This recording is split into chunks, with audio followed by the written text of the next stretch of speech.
आजिकार ए सांबादिक सम्मेलन रे समस्त को मोर नमस्कार। वरिष्ठ नेता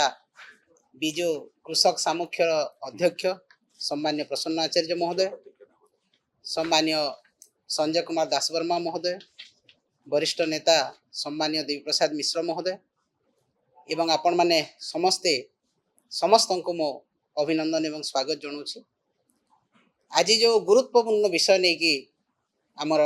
शंख भवन ठारे आयोजित होता बैठक, निश्चित भाव रे ओडिशार कृषक माने होउछंती ओडिशार मेरुदंड एवं से मेरुदंड आज भांगी जाइछि। जो प्रतिश्रुति देइथिले बीजेपी सरकार निर्वाचन जीतिबा पई से प्रतिश्रुति आज प्रतारणा रे परिणत होइछि। एवं आपण माने जानिथिबे विगत रवि धान संग्रह समय रे जेतेबेले सरकार चाषी मान ठारू धान किनिबा व्यवस्था कले, सेही समय रे से किपरि भाव रे चाषी मान ठारू कम धान किणा हेबो सेहिति पई एनालाइजर मेसिन गोटे लगेइथिले एवं से एनालाइजर मेसिन जहा कि चाषी मान को धान बिक्री करिबारे अनेक असुविधा कला एवं चाषी माने धान बिक्री करि पारले नाही। तापरे अदिनिया वर्षा करकापात खलारे धान भिजिला, मार्केट रे धान भिजिला, चाषींकर अमलक्षम धान भिजिला, सबो धान बिक्री पाई चाषी हैरान हेले एवं वर्तमान पर्यंत मध्य आपण माने मंडी को जाई देखंतु चाषींकर धान बिक्री न होई भिजी गजा होई धान पड़ी रहिछि। एवं सबुठो गुरुत्वपूर्ण कथा हला जे जो प्रतिश्रुति देइथिले बीजेपी सरकार जे आमे बिना कटनी छटनी दलाल मुक्त भावरे चाषी कोटू धान संग्रह करिबो, से ताहा सर्वाधिक ओडिशा रे आगरु जहा देखिबा को मिल नथिला सर्वाधिक 10 किलो रु 20 किलो पर्यंत धान कटनी छटनी हला एवं बिना दलाल रे धान किनिबा पे प्रतिश्रुति देइथिबा सरकार संपूर्ण भावरे दलाल राज रे धान किना बिका हला। प्रत्येक मंडी रे दलाल राज, चाषी जदि दलाल को न धरे ताहेले तार धान बिक्री हे नाही एवं सबुठु क्षतिग्रस्त होइछंती क्षुद्र नाममात्र चाषी, भाग चाषी, तांकर धान बिक्री न होई आज मंडी रे पड़ी रहिछि। 48 घंटा रे आमे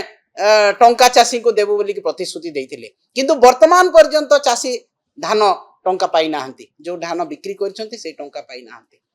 ताहेले एटा कोन सोचौछि तांकर चाषी मारण नीति एवं संपूर्ण भाव रे चाषी को क्षतिग्रस्त करिवारे सरकार जेमिति तांकर काम करूछंती सेही भली आज देखा जाइछि। आगरु नवीन पटनायक महोदय चाषी मानकर जो सुविधा करथिले वर्तमान सेही सुविधा संपूर्ण भाव रे ध्वंस पाई गलानी। कालिया योजना कहा जाऊ जहा को चेंज करिकिरी वर्तमान सीएम किसान नारे देइछंती, से कालिया योजना रे आगरु भाग चाषी पाई थिला पैसा, जो माने कृषि श्रमिक थिले भूमिहीन तांको पाई सुविधा थिला, किंतु वर्तमान संपूर्ण भाव रे ताकू सरकार एड़े देले एवं सेही क्षुद्र नाममात्र चाषी तो जेपरि वंचित हेले हेले वर्तमान वंचित हिछंती जो माने भाग चाषी एवं जो माने भूमिहीन श्रमिक अछंती। तेणु सरकार करे चाषी मारण नीति जो प्रतिश्रुति देइथिले सेही प्रतिश्रुति संपूर्ण भाव रे आज धुआं बाण रे परिणत होईछि। चाषी मारण नीति आज बढ़ीछि एवं जो चाषी माने सरकार को भाबुथिले जे परिवर्तन हेले आहुरी आमे किछि नुआ जिंस पाइबु, से सबु आज पानी रगार होईछि। प्रधानमंत्री जेतेबेले बरगड़ गस्त करथिले सेही समय कहिथिले जे 3100 टंका आमे एमएसपी देबो, सेही लोभरे चाषी माने पड़ी के भोट देइथिले, किंतु से 3100 को परवर्ती समय रे 800 टंका बोनस भाव रे देबा पई कहिले, कारण बोनस देले जे कोनोसी समय रे सरकार से बोनस को बंद करि पारिबे, जदि एमएसपी दिया हबो ताले से एमएसपी को बंद करि पारिबे नाही। तेणु सरकार चालाकी कले एवं बीजेपी सरकार जो प्रतिश्रुति देइथिले चालाकी करी 800 टंका बोनस देबो बोली कहिले, किंतु से 800 टंका बोनस मध्य कटनी छटनी एवं दलाल राज पाई चाषी पाखक को पहुंची पारुनी एवं चाषी आज दरदाम वृद्धि, पेट्रोल डीजेल वृद्धि, आज श्रमिक मिलू नाहंती, प्रत्येक कथारे आज चाषी हैरान होई से 800 टंका तो पाउ नाही, किंतु वर्तमान डिस्ट्रेस सेल अभावी बिक्री से सामना करूची। 1100 रु 1400 टंका क्विंटाल पिछा धान बिक्री होईची, आज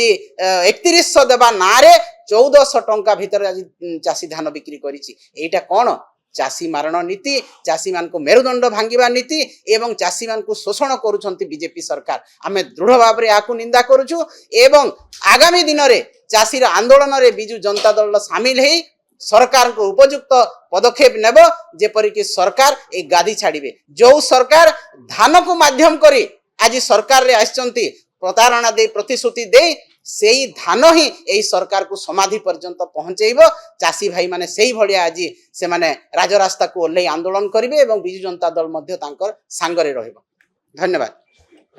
आपण फसल बीमा